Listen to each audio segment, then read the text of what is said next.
موت کی تیاری ایسے کریں۔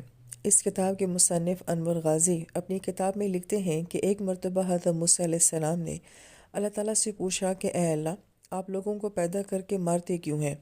اللہ نے فرمایا، زمین میں کھیتی کرو۔ چنانچہ موسیٰ علیہ السلام نے گندم کی فصل کاشت کر دی۔ کچھ عرصے کے بعد جب فصل پک کر تیار ہو گئی، حضرت موسیٰ علیہ السلام نے فصل کاٹ دی اور دانہ اور بھوسا الگ الگ کر دیا۔ اللہ تعالیٰ نے پوچھا کہ اے موسیٰ، آپ نے فصل کاٹ کر دانے اور بھوسے کو الگ الگ کیوں کر دیا؟ تو عرض کیا کہ اے اللہ، فصل پک چکی تھی اس لیے کاٹ دی۔ اللہ تعالیٰ نے فرمایا کہ اے موسیٰ، میں بھی تو یہی کرتا ہوں۔ جب لوگوں کی زندگی کی فصل پک جاتی ہے، میں ان کو کاٹ دیتا ہوں اور دانے کی مانند لوگوں کو جنت میں داخل کر دیتا ہوں اور بھوسے کی مانند لوگوں کو جہنم میں داخل کر دیتا ہوں۔ پھر وہ لکھتے ہیں کہ جو لوگ اس دنیا میں گناہوں بھری زندگی گزارتے ہیں، ان کو موت سے ڈر لگتا ہے۔ ایک مرتبہ سلیمان بن عبد المالک رحمہ اللہ تعالیٰ نے امام ابو حازم رحمہ اللہ تعالیٰ سے پوچھا، یہ بتائیے کہ ہم موت سے کیوں گھبراتے ہیں؟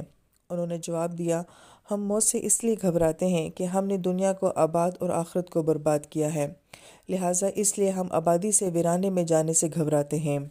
آپ صلی اللہ علیہ وآلہ وسلم نے فرمایا ہے کہ میری امت کی عمریں 60 اور 70 کے درمیان ہوں گی، یعنی ایسا بھی ہوگا کہ کسی کی عمر 100 سال یا اس سے زیادہ ہو، اور ایسا بھی ہوگا کوئی بچہ پیدا ہوتے ہی مر جائے گا۔ جب اوس نکالیں گے تو اس امت کی اوس عمر 60 سے 70 سال ہی بنے گی۔ اب جن لوگوں کی زندگی ہی 60-70 سال ہے، اور اس میں سے بھی جو لوگ 40 کی عمر کے پہنچ گئے ہیں، وہ اپنی زندگی کے ظہر اور عصر کا وقت گزار رہے ہیں۔ ظہر عصر کے بعد مغرب ہوتے دیر نہیں ہوتی۔ ہم نے خود تجربہ کیا ہے کہ کئی کام اکٹھے ہوتے ہیں تو سوچتے ہیں کہ ہم چھٹی کے دن کریں گے۔ جب چھٹی کے دن صبح ہوتی ہے تو دل میں بڑا مان ہوتا ہے کہ دن لمبا ہے، کوئی بات نہیں، لیکن کام کرتے کرتے جب ظہر گزر جاتی ہے تو پھر فکر شروع ہو جاتی ہے۔ وہی بندہ جو تسلی میں تھا کہ دن بہت لمبا ہے، لیکن اب ہاتھ پاؤں پھول رہے ہوتے ہیں کہ دن تو نکل گیا ہے، اب جلدی سے سارے کام سمیٹو۔ تو جو لوگ 50 اور 60 کے درمیان کی زندگی گزار رہے ہیں، وہ لوگ ظہر عصر کے وقت میں پہنچ گئے ہیں۔ مغرب ہونے میں دیر نہیں ہوتی ہے، اس لیے بہتر ہے کہ ہم موت سے پہلے موت کی تیاری کر لیں۔ پھر مصنف مولانا رومی کا ایک واقعہ بیان کرتے ہیں جو انہوں نے سلطان محمود غزنوی کے بارے میں اپنی کتاب میں لکھا۔ وہ کہتے ہیں کہ ایک مرتبہ سلطان اپنا شاہی لباس اتار کر عام لباس میں گشت کے لیے نکلے تو راستے میں چوروں کا ایک گروہ ان کو ملا، جسے دیکھ کر بادشاہ نے کہا کہ میں بھی تم میں سے ایک ہی ہوں۔ بس چوروں نے انہیں اپنے ساتھ ملا لیا۔ پھر باہمی مشورہ ہوا اور ہر چور اپنا ہنر بیان کرنے لگا۔ ایک نے کہا کہ میرے کانوں میں یہ خاصیت ہے کہ میں کتے کی آواز کو سمجھ لیتا ہوں کہ وہ کیا کہہ رہا ہے۔ دوسرے نے کہا میں رات کے اندھیرے میں جس شخص کو دیکھ لوں، دن کو بھی اس کو پہچان لیتا ہوں۔ تیسرا بولا کہ میں اپنے ہاتھوں سے مضبوط دیوار میں سوراخ کر لیتا ہوں۔ چوتھے نے کہا کہ میں سونگھ کر بتا دیتا ہوں کہ زمین میں کس جگہ پہ خزانہ دفن ہے۔ پانچویں نے کہا کہ کوئی محل کتنا ہی اونچا کیوں نہ ہو، میں اس کے اندر داخل ہونے کی صلاحیت رکھتا ہوں۔ پھر ایک چور بادشاہ سے یہ پوچھتا ہے کہ آپ میں کس بات کا ہنر ہے؟ تو بادشاہ کہتا ہے کہ میری داڑھی میں یہ خاصیت ہے کہ اگر کسی کو موت کی سزا بھی ملی ہو تو میں اپنے داڑھی کے اشارے سے اس کو اس سزا سے بچا سکتا ہوں۔ پھر یہ پانچوں چور بادشاہ کے محل میں چوری کرتے ہیں تو بادشاہ ان کو قید کروا دیتے ہیں اور موت کی سزا سنا دیتے ہیں۔ چار چور تو بہت پریشان ہوتے ہیں، لیکن پانچواں کافی مطمئن ہوتا ہے، اور یہ وہی چور ہوتا ہے جس میں یہ خاصیت ہوتی ہے کہ وہ رات کی تاریکی میں جس کو دیکھتا ہے دن کو پہچان لیتا ہے، لہٰذا اس نے بادشاہ کو پہچان لیا تھا۔ تو وہ چور بادشاہ سے کہتا ہے کہ ہمارے ہنر نے ہمیں آج یہاں تک پہنچا دیا ہے، لہٰذا آپ بھی تو اپنے ہنر کا اظہار کریں۔ بادشاہ مسکرا دیتے ہیں اور سمجھ جاتے ہیں کہ اس کی بات کا کیا مطلب ہے، تو بادشاہ ان چار چوروں کو بھی اس سزا سے آزاد کر دیتے ہیں اور کہتے ہیں کہ اس شخص کی اس معرفت کی وجہ سے کہ یہ رات کی تاریکی میں بھی اس نے مجھے پہچان لیا، اس کی اس پہچان کرنے سے اور اس کی معرفت سے میں تمہیں بھی سزا سے آزاد کرتا ہوں اور اس کو بھی آزاد کرتا ہوں۔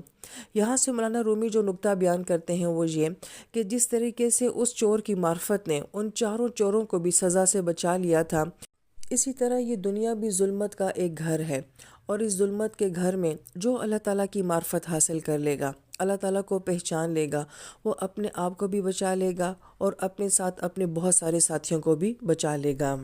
پھر مصنف لکھتے ہیں کہ زندگی موت کی امانت ہے، جو بھی دنیا میں آیا ہے اس نے لازمی جانا ہے۔ آپ اور ہم بھی عنقریب چلے جائیں گے۔ کامیاب وہ شخص ہے جو اپنے تمام معاملات صاف ستھرے رکھے، سب کچھ تحریری طور پہ لکھ دے، زندگی کا نچوڑ پیچھے رہ جانے والے لوگوں کو دے جائے۔ ہالینڈ کے رہنے والے ڈاکٹر ہرمن بوریہو نے ایسا ہی کیا تھا۔ یہ 1668 میں ہالینڈ کے شہر لیڈن میں پیدا ہوئے اور انہوں نے 1689 میں لیڈن یونیورسٹی سے فلسفے کی ڈگری حاصل کی۔ اس کے بعد انہوں نے مبلغ بننے کا ارادہ کیا۔ وہ تبلیغ پر روانہ ہونے لگے تو معلوم ہوا کہ عیسائی مشنری مشن پر جانے سے قبل طب کی تعلیم حاصل کرتے ہیں۔ یہ دوسرے شہروں اور ملکوں میں جا کر چرچ بناتے ہیں، اس چرچ کے ساتھ اسکول اور ہسپتال بھی بناتے ہیں اور مشنری علاج کے لیے آنے والے مریضوں اور اسکول میں داخل ہونے والے بچوں پر خصوصی توجہ دیتے ہیں۔ یہ خصوصی توجہ عیسائیت کی تبلیغ کا سب سے بڑا ذریعہ ہے۔ ڈاکٹر ہرمن نے بھی بہت اچھا مبلغ بننے سے قبل ایک اچھا طبیب بننے کا فیصلہ کر لیا۔ پھر انہوں نے ہارورڈ یونیورسٹی کے شعبہ طب میں داخلہ لے لیا۔ انہوں نے طب پڑھنی شروع کی تو زندگی کے بارے میں ان کا سارا فلسفہ تبدیل ہو گیا۔ انہیں معلوم ہوا کہ خدمت تبلیغ سے کہیں بڑی عبادت ہے۔ علاج انسانیت کی سب سے بڑی خدمت ہے۔ لہٰذا انہوں نے مبلغ کی بجائے طبیب بننے کا فیصلہ کر لیا۔ یہاں تک کہ وہ بہت مشہور طبیب بن گئے۔ بادشاہ اور حکمران ان سے علاج کراتے تھے، طبی مشورے بھی کرتے تھے۔ وہ دنیا میں جدید طب کے بانی اور فادر آف فزیالوجی سمجھے جاتے تھے۔ لہذا جب وہ فوت ہوئے تو ان کے سامان سے 2 مشہور زمانۂ کتاب برآمد ہوئیں، جس میں ان کی عمر بھر کی طبی تحقیق کا نچوڑ تھا۔ کتاب کا نام تھا طبی تاریخ کا واحد اور قیمتی راز۔ کتاب بہت زبردست تھی۔ نیلامی کا دن آ گیا۔ نیلامی شروع ہوئی تو کتاب یورپ کے ایک بیمار بادشاہ نے $10,000 میں خرید لی۔ یہ اس دور کی مہنگی ترین نیلامی تھی۔ کتاب کھولی تو پہلا صفحہ خالی تھا، دوسرا صفحہ کھولا گیا وہ بھی خالی تھا، تیسرا صفحہ کھولا گیا وہ بھی خالی تھا۔ کتاب کے سارے صفحے خالی تھے۔ طبی تاریخ کا واحد اور قیمتی راز کتاب کے آخری صفحے بھی درج تھا، اور وہ راز ایک چھوٹا سا فقرہ تھا۔ ڈاکٹر ہرمن بورو نے لکھا تھا کہ تم اپنے سر کو ٹھنڈا اور پیروں کو گرم رکھو، تمہیں پوری زندگی کسی طبیب کی ضرورت نہیں پڑے گی۔ ڈاکٹر ہرمن نے اس چھوٹے لیکن کارآمد راز تک پہنچنے کے لیے پوری زندگی خرچ کر دی۔ یہ فقرہ آج سے 300 سال قبل مہنگا ترین فقرہ تھا۔ جاوید چودھری نے اس کی پوری تحقیق بیان کی ہے۔ اس کا خلاصہ یہ ہے کہ اگر آپ گرم پیروں اور ٹھنڈے دماغ سے اس فقرے پر غور کریں تو آپ ڈاکٹر کی تحقیق سے بھی متفق ہو جائیں گے۔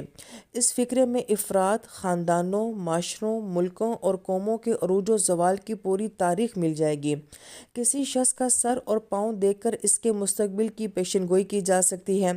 ہماری زندگیوں کا 90% دار و مدار ہمارے فیصلوں پر ہوتا ہے۔ تعلیم سے لے کر پیشے تک، دوستوں سے لے کے شریک حیات تک، رشتہ داروں سے برتاؤ سے لے کے معاشرتی رویوں تک، پوری زندگی مختلف قسم کے چھوٹے بڑے فیصلے ہمیں کرنے پڑتے ہیں۔ جسمانی، ذہنی، روحانی اور معاشرتی صحت کے لیے لائف سٹائل تک کا فیصلہ کرتے ہیں۔ آپ اس وقت تک اچھے فیصلے نہیں کر سکتے جب تک کہ آپ کا سر ٹھنڈا نہیں ہوگا۔ اسی طرح اگر آپ کھیلتے نہیں ہیں، واک نہیں کرتے، جاگنگ نہیں کرتے تو آپ کے پاؤں ٹھنڈے رہیں گے۔ یہ ٹھنڈے پاؤں بہت جلد آپ کو بستر مرگ تک پہنچا دیں گے۔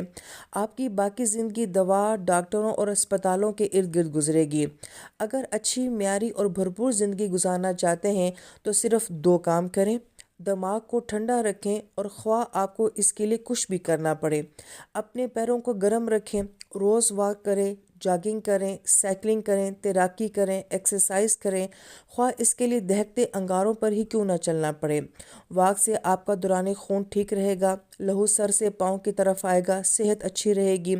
اگر اس فلسفے کو افراد سے معاشروں تک لے جائیں تو بڑے دلچسپ حقائق دیکھیں گے۔ دنیا کی ہر وہ قوم ترقی یافتہ ملے گی جس میں لوگوں کے دماغ ٹھنڈے اور پاؤں گرم ہیں۔ ہمارے سر گرم اور پاؤں ٹھنڈے رہتے ہیں، شاید اس لیے ہم دنیا سے پیچھے رہتے ہیں۔